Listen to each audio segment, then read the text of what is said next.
Hey guys, what's up? It's Coach Carroll. Welcome to another episode of the Sales Factory. Boy, this one's going to be fun. I got Lenny Gray in the building. If you guys don't know Lenny, I know a lot of my audience probably already knows who I'm talking about. They're like, what? You got Lenny Gray on the Sales Factory podcast? Coach, why is it taking you so long to get this dude in here? This guy's a seasoned expert when it comes to door-to-door sales. Yes, knocking doors, man. And you may have seen him posting about this on social. He helps a lot of people with it.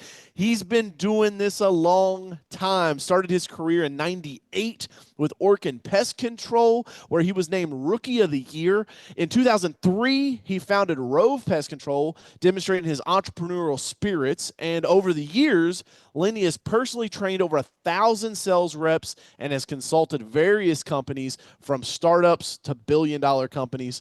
As the CEO of Door Millionaire, Lenny offers training and consulting services to help individuals and businesses excel in the door-to-door sales space. Lenny, my man, welcome to the Sales Factory. What is up, Coach? Excited to be here. Yeah, man, I'm jazzed about this. Recently we've had a lot of people on that are business owners, and we talk sales strategies and stuff, but dude, door to door, baby, that's the trenches. You want to cut your teeth, you want to learn how to sell. I don't think there's any better way to do it. I put door to door right up there with cold calling. The difference is with door to door, you're in person. Like they see you. They can I talk about body language being such a large part of communication, and guess what? Like when you're standing on somebody's porch or on their front deck, like they see your body language. So I'm excited to have you here, man. I want to unpack, some war stories that I know you got that you can share with my audience. That'll be fun, and maybe some tips and tricks that my listeners can tune into and take some notes on. So what do you think, man? Let's get this thing rocking and rolling. No, couldn't be more excited to talk to your audience and about door to door. I mean, that's my life. About 3 decades now. Here we go. We've been doing door to door knocking. I still knock. I'm still relevant in the industry. I knock doors for other companies. I think you'd mentioned, so I coach home services. I have 33 different home service verticals that I've coached. I don't care if it's landscaping and lawn care, roofers, gutters, window washers, power sprayers, carpet cleaners, pool cleaners, you name it. I've coached somebody in that industry on how to implement a door-to-door strategy that not only is effective, but it's also integrity based. That's one thing that I pride myself on, is everything that I do. This is why I've written so many books about door to door. I do podcasts, I do webinars, all of these things, because I want to bring integrity to an industry that does have a bad rap, and for good reason. There's a lot of reps out there that do lie, cheat, and steal their way to success. Not gonna hide behind that. But at the same time, they don't have to if they just learn the way that I've mastered to do it, which is all above board, right? All integrity based. I love it, man. I love it. So what's kept you? I got to ask you, let's start here, Lenny. Like, what's kept you in this industry for 30 years? Because a lot of times people will knock doors, right? Because like if I say like you're broke, and that's how I started. Like my little lawn care business, I started my senior year of high school, turned down 8 football scholarships. I'm like, hey, I'm going to go start mowing grass. I'm going to make me some money. I don't come from much. I'm tired of being broke. Let me go make some bread. And like I just started knocking doors. And I still remember, man, the Dodge dealership that I went inside and I was like, hey, can I talk to the manager? They're like, yeah. Like I'm an 18-year-old kid. They're like, sure, he's back there in the back office. I go in, I'm like, hey, sir, I was just wondering if I could give you a quote for your lawn care outside. And he's like, he looks out his window and like sees I got a Walmart push mower in the back of 89 F-150. This is in 2007. And he's like, you don't have a lawnmower? I said, yes, sir, I do. It's right there in the back of the truck. He goes, buddy, that's like a half acre, a little over a quarter acre something out there. He's like, that's, I don't know if you want to do that. So, sir, if you'll give me the opportunity, I'll make it look good. He's like, okay. And I still remember, Lena, I closed that account and I remember push mowing and like friends driving by honking, making fun of me at school and shit. But like, that was like my first big, like, walk in, pitch him, 1-call close. And I was like, damn, this is cool. Right. Yeah. But like, the whole move was like, I don't want to do this forever. Let's build the business and get out of this, right? So what has kept you in this for 30 years, man? 3 decades of rocking and rolling door to door. What's kept you going with it, man, and kept you pushing? And I love your story because a lot of it, I mean, I can relate to a lot of that as well. I had a high school buddy who talked me into doing door to door. I actually didn't believe him that it was even possible to make 20, 30 grand, whatever, in a summer. And so I said, why don't you go do it? And then if it's legit, let me know and I'll do it with you next summer. And sure enough, he called me at the end of the summer and said, I made 20 grand. I'm going to be a team lead in Birmingham, Alabama next year. You got to join me. So my wife and I packed up our Nissan Altima and everything we owned darn near and drove across the country to Birmingham. Ended up being the top rookie of Wow. the year for Orkin. Made about 50 grand. And this is back in 1998, right? So you look at the conversion and Yeah. it was actually a substantial amount of money. I mean, I Yeah. didn't come from much either. Right? My mom owned a small house cleaning company. My dad was a policeman, a canine police officer. So I made 50 grand in the summer and I'm like, holy cow, this is I'm actually rich. really cool. Yeah, like I don't know how I'm Yeah. going to spend all this. And I was at college at the time and I was a broadcast communications major. So I was going to be on TV, right? I was going to be this news guy. And then little did I know that a news guy working weekends, holidays in, Podunk, Wyoming isn't going to scratch 50K in a year, let alone, 3 or 4 months. Uh, So yeah. that got me really interested in the door-to-door space in pest control. That's where I started. But then I was actually going to put my stamp on the industry and be done with it. That's why I wrote my first book, Door Millionaire, because I just kind of wanted to not have people replicate the experience I had. My experience when I started was I was given a really thin, maybe 5, 10 page sales training manual that said, here's all you need to know about door-to-door pest control sales. And I had the thing memorized in a week. And I was like, wait a minute, the first day I'm knocking doors, I'm like, whoa, there's so much more to this than what's in this little manual. And so that was my thing. I was doing some training for a fintech company, and this company now is worth $2.5 billion. And I was fortunate to be one of the first Sick. guys in the room and put their B2B sales training program in place. But I was like, I'm going to write this book and I'm going to be done with door to door completely. But Okay. then all of a sudden people read this book and they go, dude knows what he's talking about and it works and it's all up above board. Like I said, it's all legit. And so now I get all these industries and all these people come to me as a quote unquote expert in the door to door space. And that really threw me violently back into door to door more so than ever. And I still had my own companies that we were running. But then after that first book, it was released, I think in 2013. So we're 10, 12 years, ago. That's where I really got thrown back into more coaching, less me knocking doors, even Okay. though I still knock doors with reps and that, less about, doing it for myself, but more about helping other people replicate how I do it. That's cool, man. That's cool. And you got the book behind. If you guys are watching on the video platforms, you'll be able to see he's got his books. What's the other book there you've got, Lenny?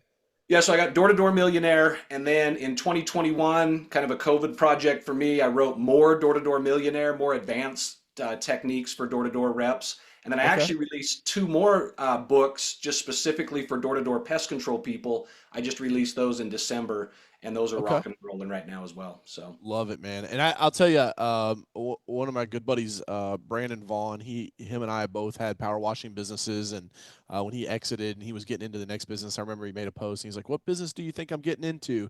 And like pest control was one of the options. He ended up doing epoxy flooring, but I thought for sure he was going to go into pest control because one of the biggest challenges that I saw with the lawn care business, it was just tough, tight margins, right? So like sure. grew that to about 3 million and sold it. But then I transitioned into power washing and window cleaning because the margins were so much better. I was like, holy shit, this is great, right?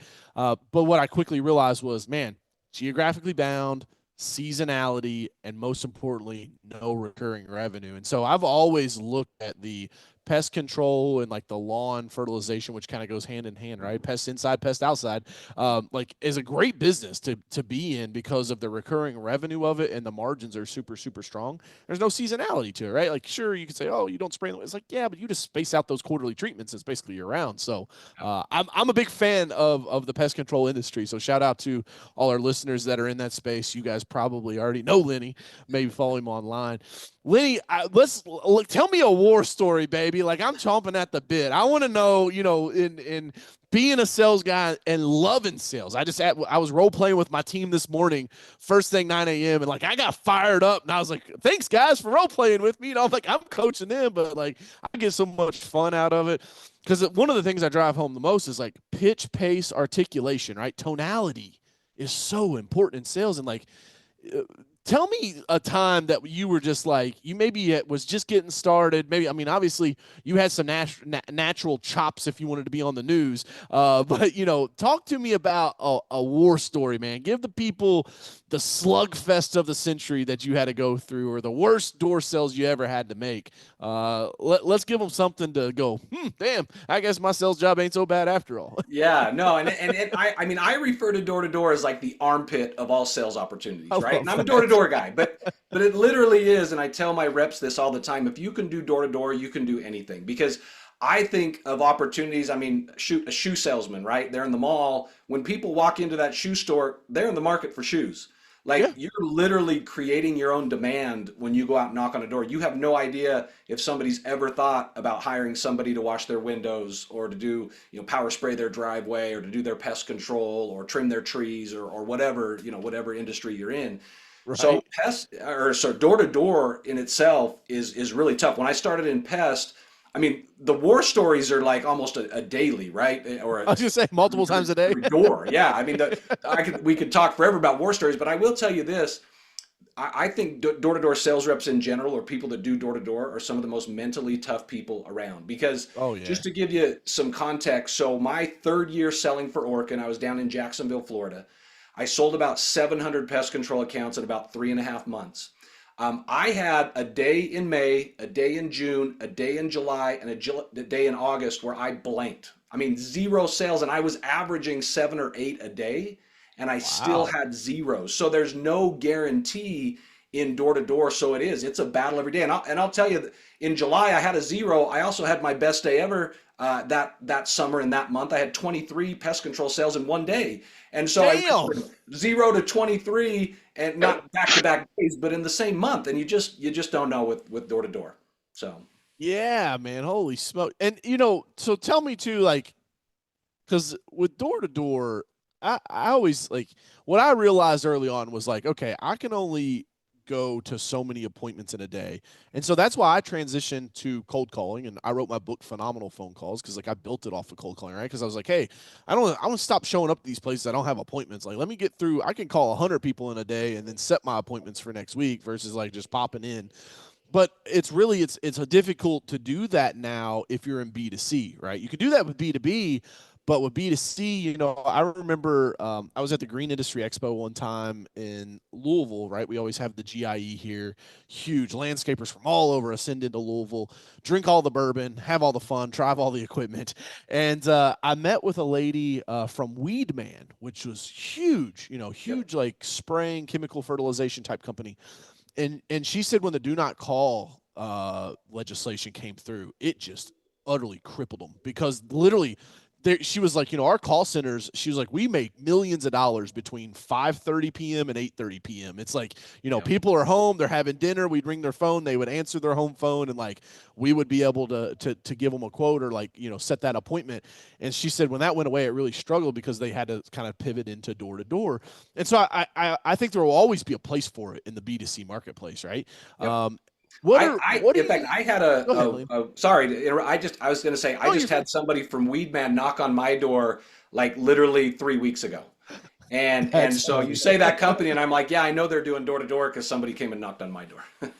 Yeah, absolutely. What makes it or breaks it? Like, is there any bad services or bad offers that aren't good for door to door? Like, if some small business owners like now is like, man, maybe I should hire some people to do some door to door. Like, is there good services, bad services? What's your experience in that? Yeah, so the balance is this. You have to decide we have to look at ACV, right? You have to look at the average contract value of what you're selling, the likelihood of being able to do kind of a one-stop close versus more of a setter closer model. There's Okay. very few things that I've heard where I've kind of been like, that's probably not a door-to-door gig. But I will tell there are those. Like I had a guy recently jump on a call with me. I do a free 15-minute consultation with anybody who wants to, but they jumped on a call with me, Nice. and he does rock chip repair. And I thought, well, Okay. that's kind of a needle in the haystack if you're trying to go replace windshields or do rock chip repair going door to door. That's tough. I'd rather set up some kind of a canopy at a Jiffy Lube or a car dealership or something like As they're that. rolling through or something. Yeah. Yeah, and the cost obviously they're very thin margins. You mentioned lawn care is one of them, but even thinner in windshield repair, unless you're doing a replacement. And Yeah. so I just found, my advice to him was I wouldn't do it personally, just because the average ticket's so low, and then you just get into the need. Like how many people, you just go randomly down the street, how many people are going to need a rock chip repair? I don't know. Like, I hadn't done it, Yeah. but I just didn't feel like it was something that would be legitimized as a door-to-door opportunity. But most That things makes are. sense. So it has to be a certain LTV or ACV, annual contract value. What is that number? Do you mind sharing that with the audience? Like, what do you typically see as like, hey, this would be minimum, but like here's like the sweet spot that really makes it worth it. Yeah, so when we're talking about like a one-stop close, if you have anything like sub 1K, to me, you can train people how to go close a deal for, even around 100, 1,000, 1,100, 1,200, somewhere around there. When you start talking about roof replacement at 20K, solar systems 30, 40, 50K, then you've got to make sure you have the most dynamic people that are in there, with people closing the deal. Like pergolas, for instance, we had somebody knock on our door. Hey, we'll give you a free quote on a pergola. We'd just been talking about that. So we said, yeah, come and give us a free quote. Several $1,000s later, we got this pergola, but it wasn't the sales guy that approached us initially.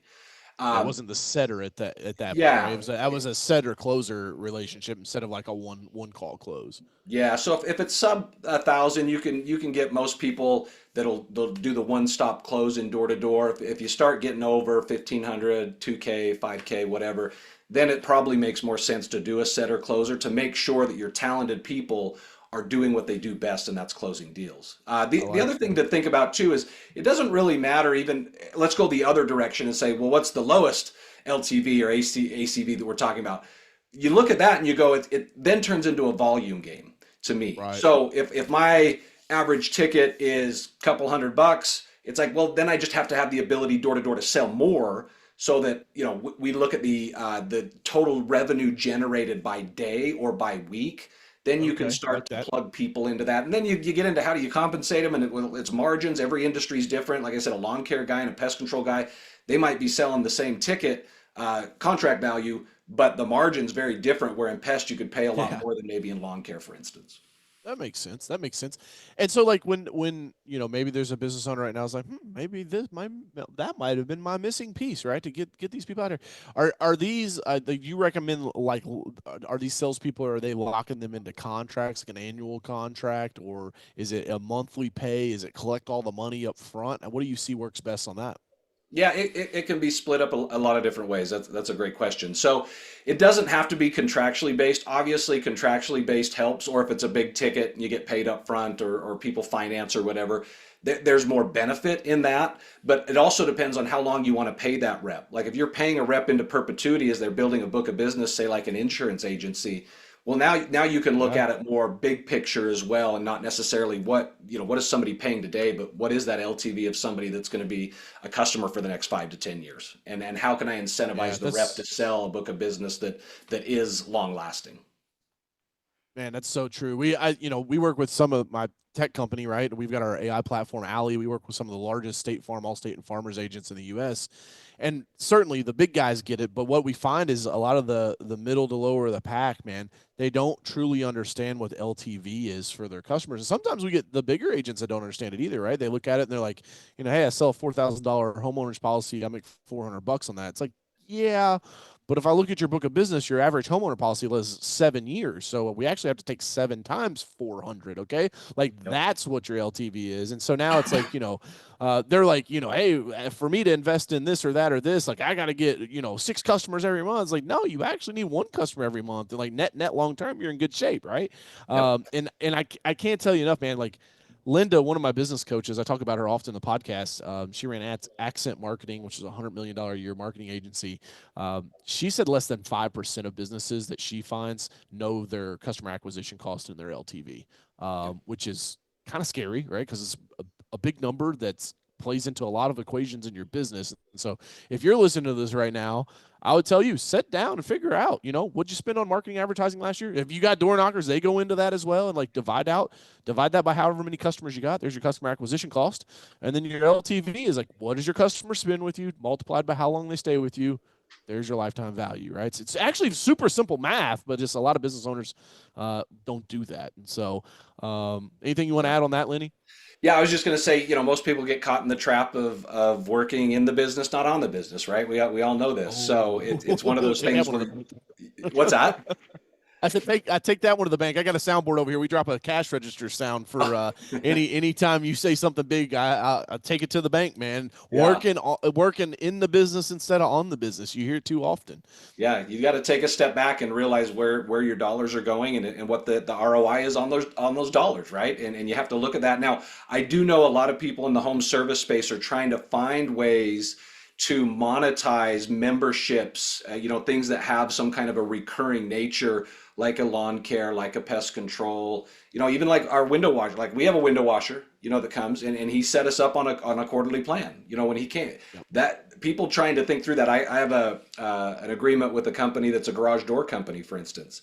How do I know about you that do one. My man that? Tommy Mello, right? Yeah, with my guy Tommy. So been working with him for 4.5 years, and I'll tell you, they're coming up with creative ways to generate more revenue amongst their customer base, whether it's a membership or some kind of an annual, tune-up and safety inspection, like anything to make that customer tied in more regularly or consistently with the business. That's huge. And I think if you think through it, no matter what industry it is, of the 33 different verticals that I've coached, if you look at it, there's a way to do that in darn near any industry in the home service space. Absolutely. I'll give the listeners a freebie. I've kept this one pretty close to the vest, but I'm in a given mood today. Easy Pro, which is my power wash and window clean company, service the entire Midwest and Southeast. We mainly do large commercial projects now, but when we were super heavy on residential, we were cleaning these houses and they were staying clean for about 2 years. And so Lenny, I'd be like, all right, cool. We're going to do a 24-month warranty. Like the houses stay clean for 2 years. Let's do a 24-month warranty. This is fantastic. What I realized, I was like, holy shit, I'm training my customers to only call me every 2 years. Right. And I said, all right, well, the 24-month warranty is going to a 12-month warranty now. Ta-da, there's my annual subscription. It doesn't have to be like super contractual or like, a monthly payment. I've seen guys where they're like, yeah, I'm going to start charging monthly for the like once a year cleaning. Like nobody's going to pay for that. Everybody's like monthly subscribed out, right? But like if you can figure out, hey, 4 times a year, that's still recurring revenue, right? Hey, annually, there it is, right? And so what we did is we started doing a 12-month warranty, and now my team has a reason to call in month number 13 and say, Lenny, thank you so much for being a valued customer at Easy Pro. We know that you hired us because you wanted to make life easy and work with a pro. We just want to let you know your warranty just expired on your house wash, so we were calling to see if you wanted to get that on the books, right? And so like now it's like, oh, okay, cool. Now I created some annual revenue out of that. So if you're a power washer out there, you can take that and run with it. It's a Coach And Carroll. here's something interesting as well with that, and that's a great thought. And that's typically the pest control industry in particular has moved away from billing upon receipt of service. They've decoupled billing and the actual service, because if you're coming out quarterly and somebody's writing a $200 check a quarter, it's a lot easier to digest, $65 to $70 a month. Now I know, you said I totally get it. People are monthly subscribed out. They've got their Netflix and Hulu and everything else going on. But at the same time, I think a lot of home service industries are moving towards looking at it if it's guaranteed, right? If you have your guarantee and people are paying monthly, even though you're only showing up scheduled to come out quarterly, for instance, in pest, somebody can call any time to come and get a retreat. Most companies are going to offer some kind of a in between, regular visit service guarantee. Yep. So it is an interesting place. And I think ultimately what it boils down to is, yes, it's going to generate more revenue, but then you have to look at it and say, what is my reason for being in business, like long term? Am I building to sell? Am I looking to make a legacy company for my kids, my family?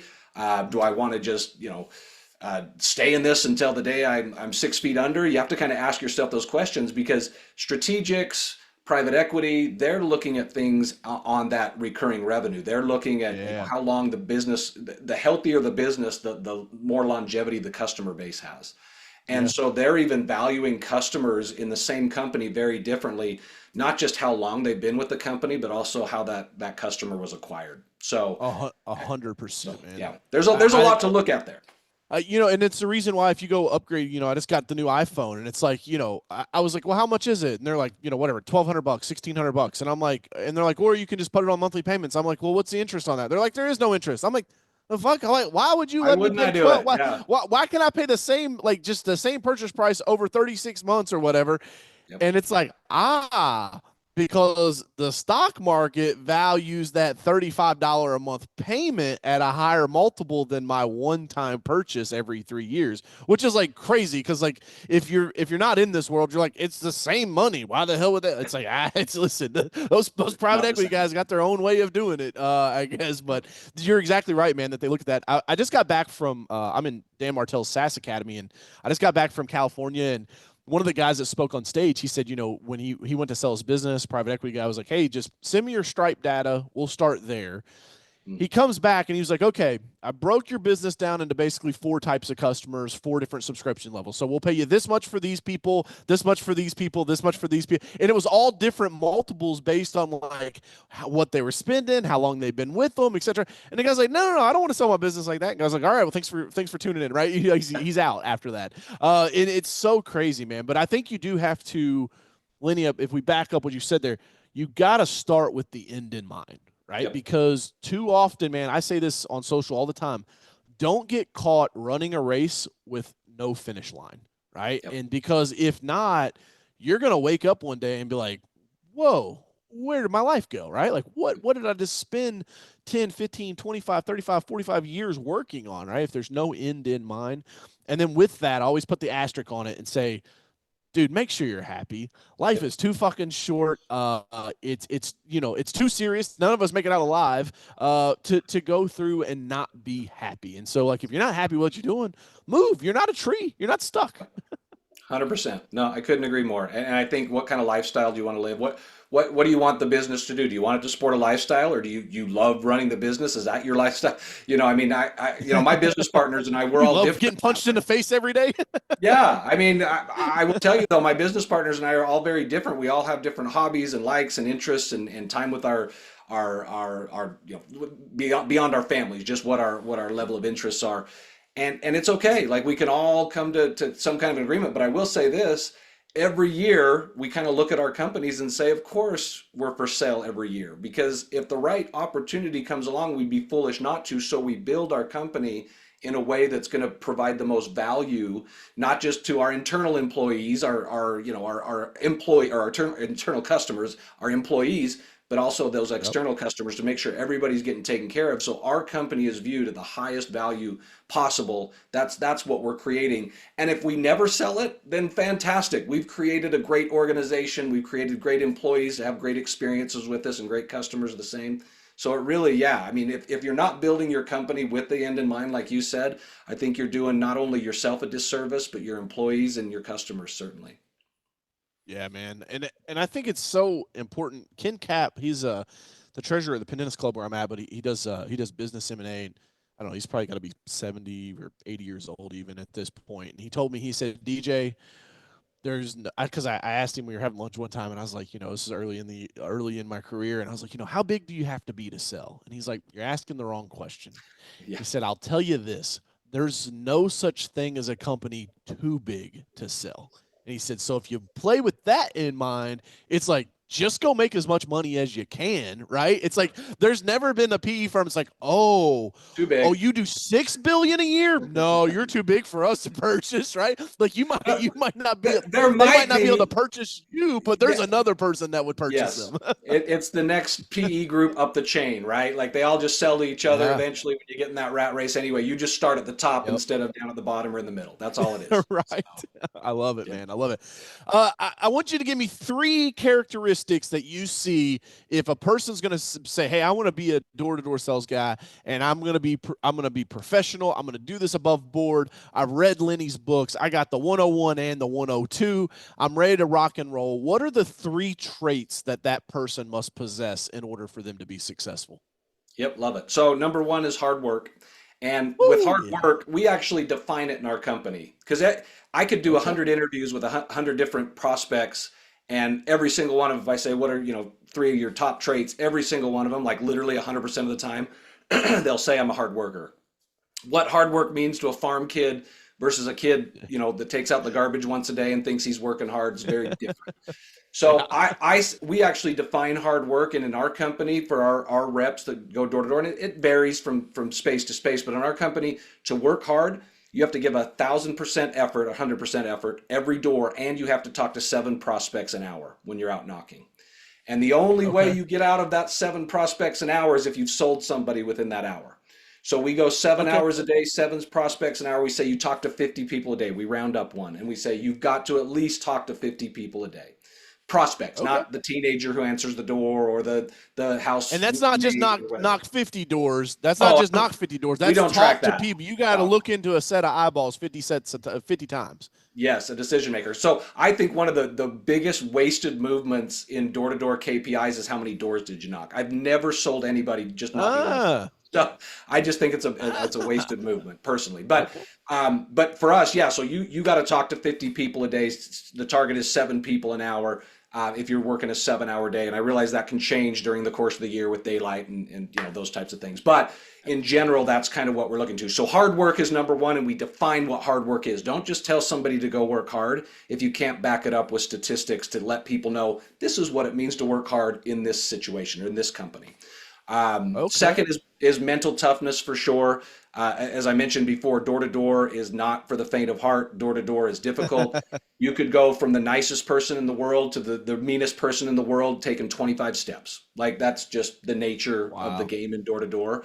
So we try to train our reps. The way I'm trained is it's kind of like, you're a football guy. It's like they say, the next play mentality, especially a cornerback that gets beat deep. And it's like they can't ever dwell on that. It's like that never happened. Yep. It's the same thing in door to door. It's the next door mentality, and Gotta be able to you brush it can't off let your shoulders. anything weigh on you. Like, and I even go the opposite way too. It's not just you can't let the lows get you down more, but you can't let the highs get you too high either. You can't, you've got to just kind of be this even kill, this very mentally tough person.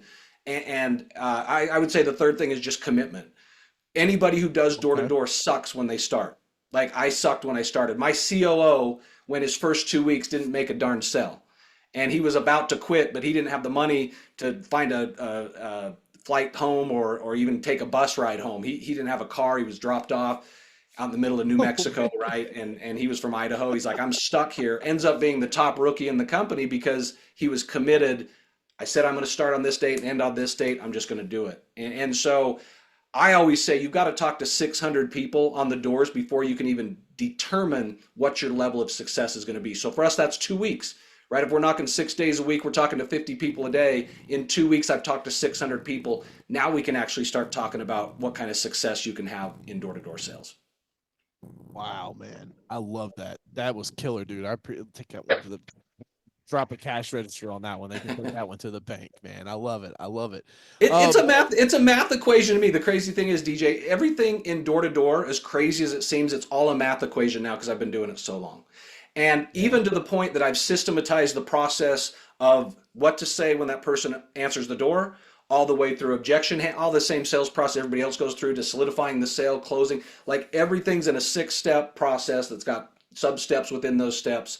And everything to me, and that's what I teach in my books and my webinars. You follow me online, whatever it is, like everything is systematized. So anybody who's willing, like I feel like I can make them able in terms of going out and knocking doors and having success. Because to me, it's like a roadmap. I've always visioned this, and I've got even a PDF that I show this. It's like a roadmap where if they go here, you go there. When they go there, you go here. It's all systematized, which makes it great because most people aren't born salespeople, right? There are some, Yeah. but they can't be replicated. I'm like, let me put together a system for an average Joe like somebody like me who could just memorize just different ways to go about it. And you still have to have the tonality and the nonverbals, metaverbals, all those things that you talked about. But if you can systematize it and somebody can learn the system, if they're willing to go knock doors, man, I'm telling you, people can make a lot of great money and have great experiences knocking doors if they're inundated with a system and processes versus just, hey man, go out and work hard and cut your teeth and you'll figure out like that's like the worst advice ever, in any kind of sales situation, let alone door to door. Yeah. Right. Absolutely. And it's cool because like if you think of most salespeople are like, you would think that was a desk job. And so this is kind of a cool little happy medium, right? Where you're going to be in sales. So you kind of have unlimited earning potential, right? Which is the beauty of sales. But then you also still kind of get to be outside, get exercise and have a good, healthy balance with your work versus being stuck to a desk all day, which has always been kind of cool to me about the guys that can make it in door to door. And I mean, you see, especially if you're selling high dollar ticket, roofing and things like that. I mean, I'm in a couple of these Facebook groups that we're probably in the same ones where it's like, man, these guys go out and just bag 60, 70, 80 grand in a day. It's like, holy smokes, man.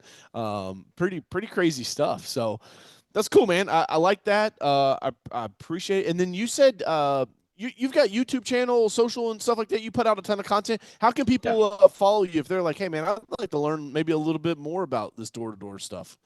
Yeah, no. To me, the more free stuff, the better, because I do think door to door kind of has like this hidden little like, and it always concerned me. It's like, why aren't people willing to share why they're successful? And to me, it's like, it's probably because they're dishonest, to be quite frank, Yeah. And so to me, it's like, I am an open book. Like, I have no secrets in how I do door to door. I've got, on our D2D Millionaire YouTube channel, I've got videos of me knocking doors and talking to people. I put out free content on Instagram, Meta, Facebook, LinkedIn. You find me. Like I said, the books are another avenue to find me. I do webinars. If somebody just goes to my website, lennygray.com, like, I've got so much free stuff. I've got an app I just put out. It's called Ask Lenny. I've got hours of content on there. The app is 100% free. Like, you just go in, and then the idea with the app was, how can a team lead who's got 20 reps under him or even 5 reps under him or her, how can they go in and start making sure their time is protected from not getting the same questions from their reps all the time? So the app was like, just put in the search function, just ask me the question on my app. I'm going to spit out, my processes and my systems, whatever you're having struggles with. Hey, why, what do I do with a one-legger? If just the wife answers and I has to talk to the husband, what do you say if they want to leave a business card or whatever, right? I've got it all mapped out on this app, and it's totally free. So to me, the more free, the more better. Just elevate the whole door-to-door industry is really my cheesy goal that I'd hope that would help people to make the kind of living, to be in an industry that has some honor, that has some integrity, that's done so many wonderful things for me. If I'm just kind of in the give back mode now, it's like, how much can I put out there realistically to help people so they don't go back and say, my company's got a 10-page manual and that's all that I need to know. Like, that's just not the case. So in fact, a lot of companies just use my books as their manuals, quite frankly. So that's great too. I love it. The more the merrier. So that's awesome, man. And I got to ask you, since we're talking door to door, I remember back in the early days of YouTube, Kenny Brooks, right? The guy that's, scrubbing on the front porch and with the little magic cleaner and stuff. Man, like I remember seeing that guy for the first time and I was like, holy shit, this guy has a comeback for everything, right? But I'll tell you, the biggest thing I took from his videos, Lenny, is you got to be able to make people laugh, man. If people laugh, their guard comes down. And so is that part of your sales process? Like having a jovial spirit about yourself when you talk to people? Or, what's your thoughts on Kenny Brooks? Maybe you're like, no, how he does this completely wrong. I don't agree with that. That's totally cool. Would love to hear that too. Yeah, no. And I think he's a unicorn, right? Like, to me, I look at some sales reps, and I don't care if they sat in a room with that guy for 3 days straight, they couldn't be that guy. Like, that's that natural sales guy you're talking about. Yes, he was born, and he's fantastic, right? Like, nothing to take away from that guy. That's the total opposite of what I teach, though, because to me, it's a system. And my system, what I always say is, I have no friction in my sales process. In door to door, it's really hard to do that because it's not like they came to me. Like, I'm approaching them. I'm on their turf, in their territory. So I do a takeaway when they can just shut the door on you. Right? Yeah, like I don't do icebreakers, or very rarely. They've got to be pretty blatantly obvious for me to even do an icebreaker. It's about business. My first chapter in my first book's about this idea of Black Friday. And making an offer to somebody that's limited in time, limited amount of availability for a discounted price to really generate action. Because that's why people go, hang out in the parking lot of a Best Buy at 2 a.m. the day after Thanksgiving, so they can, they can make save $100 on a flat screen TV. Like, how can I generate that Black Friday energy on the door? And that's what my system teaches more so than being happy and making people laugh. I mean, yeah, that can be important and that's good. But a lot of people, like, if you put me in a room with 100 dudes, I'm probably the most boring guy in the room, honestly. But if I get on the doors, I take it to a different level and I have a system that I'm comfortable with and I know works. And Yeah, so I think that the Kenny guys of the world, I think they're, like I said, they're unicorns. They're fantastic in doing what they do. I just don't think they're replicable. I And love that. because they're so special. I agree with that 100%, man. I would say that I'm somewhat of a natural sales guy. It's like a natural knack to like talk to people and whatnot. And so that's definitely served me well in my life so far. So when you talk about like the Black Friday thing, I was about to wrap this up because now I'm like, all right, let's double click on this because now you got me interested because I do the same thing in my webinars, right?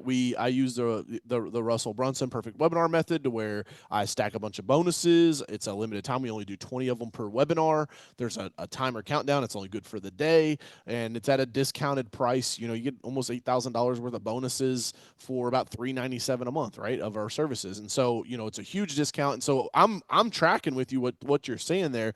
How do you do that in door to door though? Is it similar to that? Because like I'm doing an hour long webinar. I don't think anybody's giving me an hour to talk to them on their doorstep, right? Yeah.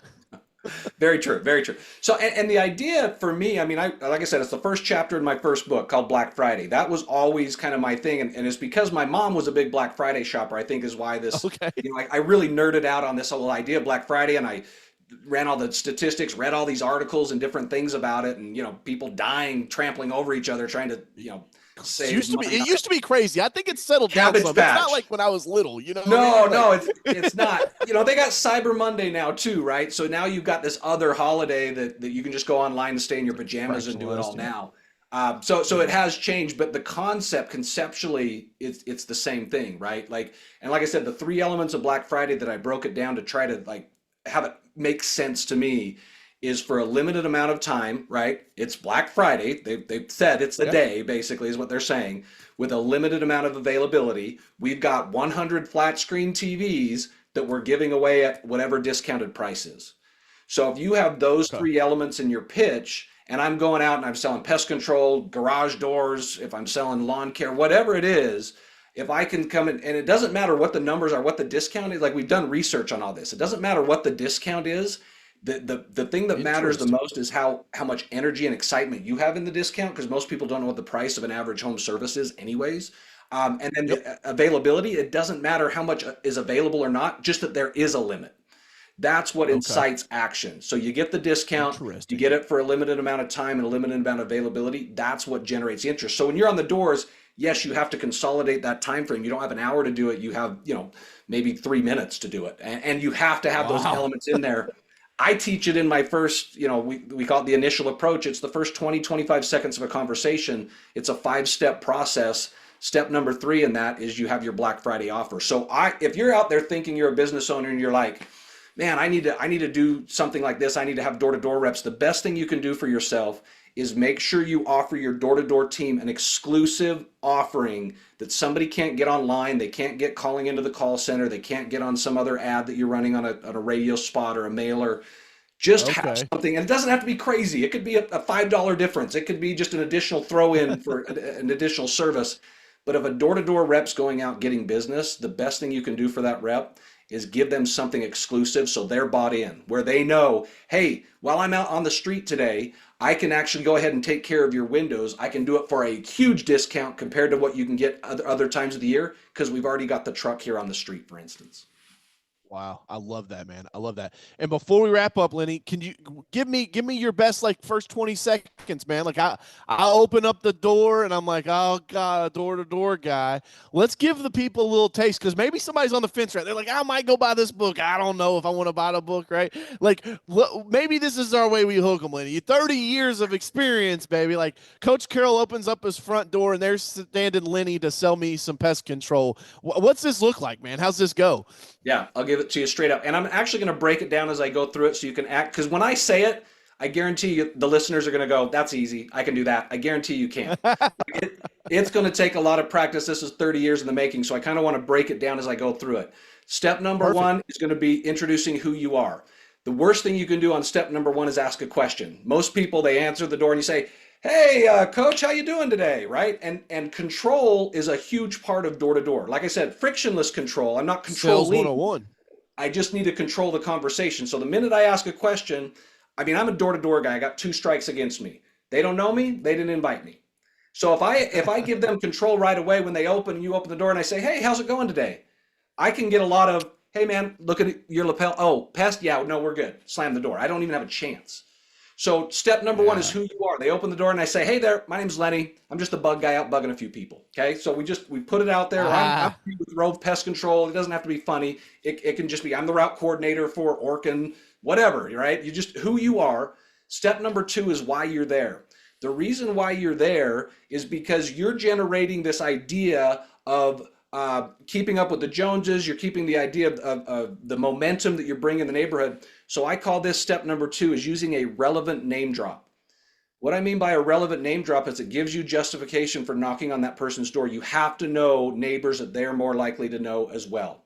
So I had a rep or a trainer my first year that came out and knocked with me, and he kept saying, oh yeah, we take care of the Johnsons down the street. And I'd go, over time I was like, so where do the Johnsons live if I'm gonna, and he's like, oh, I just pick it up. I'm sure there's Johnsons somewhere. And I'm like, well, number 1, you're being dishonest. But number 2, like the power of name dropping, I don't think people realize the science behind name dropping, but the power of name dropping is this. When somebody knows that you know who they know, they treat you more favorably. So think about when somebody knows, say that again. So when somebody knows that you know who they know, they're going to treat you more favorably. So think about it like this. This is the best analogy I can use. If you're on an airplane, you're sitting next to just random person, and if you guys, start talking, chopping it up, and then you actually know the same person, like all of a sudden you might as well be best friends more often than not if it's a favorable association, right? You probably will strike it up and be friendly. Now this person next to you could be a serial killer for all you know, but you all know James. Oh my gosh, we know James. Like we're buddies now. So when we talk about name dropping, it's got to be relevant. It's got to be somebody's likely to know. I even have a system for getting names from somebody, even if they tell you no, and then using that name, not to say, hey, they're customers of ours, but it could be as simple as saying, I was just talking to. Yeah, my name's Lenny. I'm just the bug guy out bugging a few people. I was just talking to Matt and Jessica next door. The reason I'm in the neighborhood is because, so that gets us to step 2. We've got justification for being there, a relevant name drop. Step 3 is when we introduce Black Friday, right? So the reason I'm in the neighborhood today is I'm going to have a truck out here the next 2 days. So I'm offering a huge discount to about 4 or 5 more people that are on the street that I'm going to basically offer our services for while the truck's on the street. Wow. Step number 4 is we're going to address the common concerns that you get, right? So in pest control, depending on what market you're in, if you're in a traditional market like a Texas, Florida, California, or non-traditional like Minnesota, Massachusetts, Michigan, whatever, it's going to be a little different. It's either going to be, I don't have any bugs, we don't see bugs, or we already have a company, right? Those are going to be the 2. So I like to hit objections in the face before they're vocalized to me. If I can do that, then I keep control, right? Like I said before. So after I drop the Black Friday thing, I might say something like, so yeah, I'm sure you already have a pest control company, but in fact, how long have you guys lived in the house? That's my step 5, my conversational close. I'm going to throw them a little softball. I'm going to basically turn their head 360 degrees all the way back around where they're like, I was just going to tell the guy we already have a company. Now he said that, and now he's asking me how long I lived here because and he knows Matt and Jessica. Yeah, and then he is already supposed to be here because he knows Matt and Jessica. So the point is, I'm maintaining control. I'm trying to get in front of concerns, and ultimately those first 20 to 25 seconds, I don't care if I sell a thing.